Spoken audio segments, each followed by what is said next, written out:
네, 안녕하세요, 여러분. 해피고 선생입니다. 오늘은 천재성을 발휘하는 방법이라는 제목으로 한번 말씀드려 보겠습니다. 제가 자주 보는 고명한 TV의 아침 긍정학원에 있는 내용인데요. 천재성이라는 말에 좀 생각을 많이 하는 시간이었습니다. 여러분들 젊은 베르테르의 슬픔이라는 책에 나오는 구절인데요. 규칙이란 거저 제한적으로 생각하는 거라는 부분이 있는데요. 물론 그 앞에 좀 더 많은 부분들이 있는데 너무 길어서 생략을 하고요. 일단 우리가 왜 천재성을 타고나는데 누구나 다 이거를 다 발휘하지 못하고 생을 마감하는지 그 부분을 한번 생각해 볼 필요가 있지 않나 싶습니다. 누구나 다 천재성을 가지고 태어나는데 왜 우리는 다 천재성을 발휘하지 못하고 대부분 요즘 젊은 사람들 물어보면 꿈이 다 안정적인 삶을 추구합니다. 그죠? 다 비슷합니다. 예. 어떻게 뭐 큰 집에 살고 큰 차를 타고 좋은 옷을 입고 뭐 이런 것들이 다 너무나 비슷합니다. 그래서 이 규칙이나 틀에 갇혀 있다라는 거죠.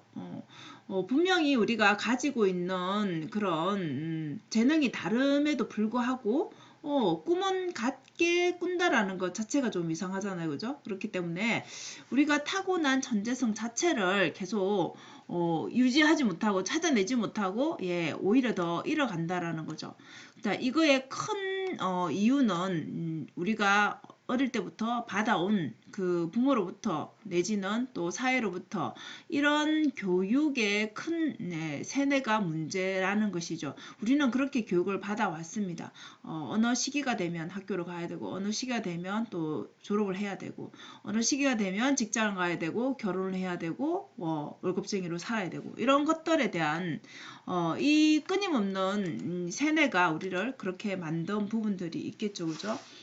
자, 그래서 우리가 세뇌당하지 않으려면 어떻게 해야 되나 그 부분을 한번 생각해 봐야 되겠죠. 누군가 우리가 정한 것들이 아닌 외부에서 정한 것들에 대한 규칙대로 우리는 어찌 보면 살아가고 있다라는 것이죠.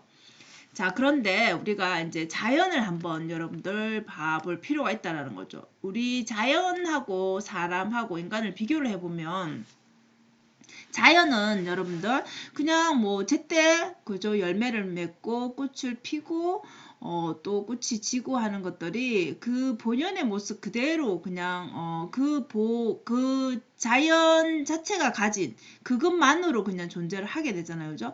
근데 우리 사람은 그렇지 않다라는 거죠. 그래서 우리가 좀 자연을 보면서 좀 배울 필요가 있다라는 것입니다. 우리가 무조건 이 법규와 규칙을 따르는 것 자체가 안정적인 삶을 보장하는지 한번 생각해 볼 필요가 있다라는 거죠.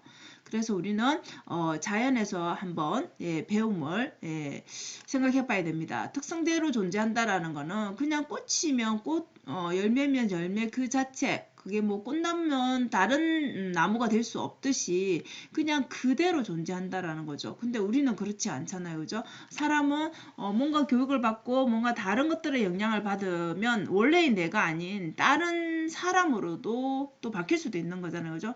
다른 특성을 지닐 수 있다라는 거죠. 그래서 우리는 세뇌당할 수 있다라는 것들을 한번 생각해 봐야 된다라는 것입니다. 그래서 이 교육으로 인해서 아니면 사회적으로 세뇌 당한 대로 살다 보니까 결국 우리가 타고난 그 천재성 자체를 상실한다라는 거죠. 근데 자연은 그냥 그대로 있는 그대로 존재하기 때문에 제때 꽃을 피우고 열매를 맺고 또 지고 하는 그 과정을 거친다는 거죠. 우리 사람과는 좀 다르다라는 거죠. 그래서 이 자연에서의 이 자연 그대로의 모습처럼 우리도 타고난 그대로의 그 천재성을 좀 발휘할 수 있는 삶을 한번 생각해 볼 필요가 있다라는 것입니다. 자, 그러면 어떻게 해야 되느냐? 내 천재성을 찾기 위해서 여러분들 우리 데미안에서 유명한 아래에서 깨어나라라는 말이 있죠, 그죠? 자, 그래서 우리는 역시나 책을 통해서 좀 이 천재성을 찾을 수 있다라는 거죠. 이 게테가 쓴 이 책도 사실은 18세기, 19세기를 산 사람이잖아요, 그죠? 그렇기 때문에 그때나 지금이나 우리의 삶은 물론 더 발전되고 좋아진 부분, 예전과 다른 것들도 있지만 그 기본적인 거는 변하지 않는다라는 거죠. 그래서 이 천재성을 찾기 위해서는 끊임없이 스스로에게 질문을 하라는 얘기입니다. 자, 그렇게 질문을 하기 위해서는, 질문거리를 찾기 위해서는 결국은 책을 읽어야 됩니다. 책을 읽고 이 생각하는, 사색하는 시간이 있어야만 그 다음 또 내 기존에 세뇌 당한 뇌를 좀 더 바꿀 수 있다라는 거죠. 그래서 여러분들은 평소에 생활을 어떻게 하시는지 모르겠는데 책을 읽는 그 시간을 들인 만큼 생각의 크기가 달라진다라는 것이죠. 그래서 이 고명한 작가님은 항상 이 긍정학원을 하시면서 책을 말씀하시는데요. 그래서 저도 이제 더 고전에 좀 더 관심이 생기는 것 같아요. 그래서 여러분도 한번 고전 아니더라도 책 자체를 읽게 되면 결국은 생각을 할 수밖에 없기 때문에 생각하고 그 깨달음을 얻는 시간을 가진다라면 본인이 생활하는 그 시간 속에서 뭔가 다름을 찾지 않을까 싶습니다. 그래서 내가 이렇게 해야 되겠다라는 그런 깨달음을 얻는 것을 반복하다 보면은 여러분 속에 있는 잠재되어 있는 그 천재성, 재능을 찾지 않을까 싶습니다.